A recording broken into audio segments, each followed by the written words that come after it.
Good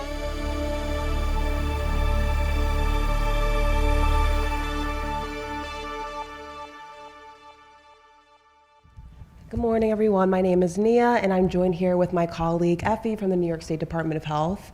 So social isolation and loneliness significantly impacts physical, mental, and emotional well-being of people with HIV, especially people who are aging with HIV.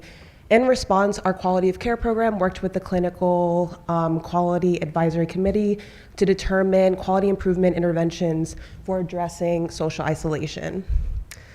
This then formed the Social Connection Collaborative, an initiative to enhance social connection in healthcare settings through quality improvement strategies and arts-based exploration to promote meaningful interactions in clinical settings. The Social Connection Collaborative holds monthly virtual learning meetings with attendance from clinical and supportive service providers, peers, consumers, people with lived experience, and staff to promote solutions together.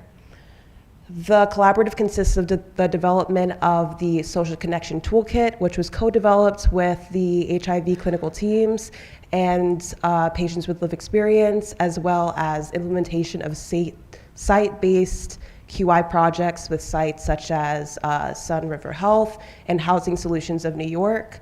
And we designed quality improvement projects targeting care retention through peer support groups and community building activities with rigorous tracking of visits, adherence, metrics.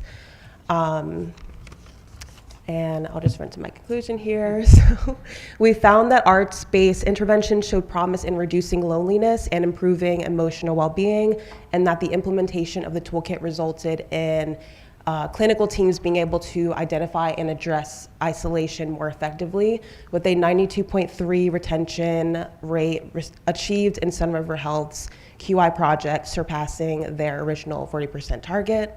So through the collaborative, we learned that social connection has promising potential in being used as a tool for care retention and improved care outcomes. So thank you to the site and everyone at the AIDS Institute who helped with this project. Thank you.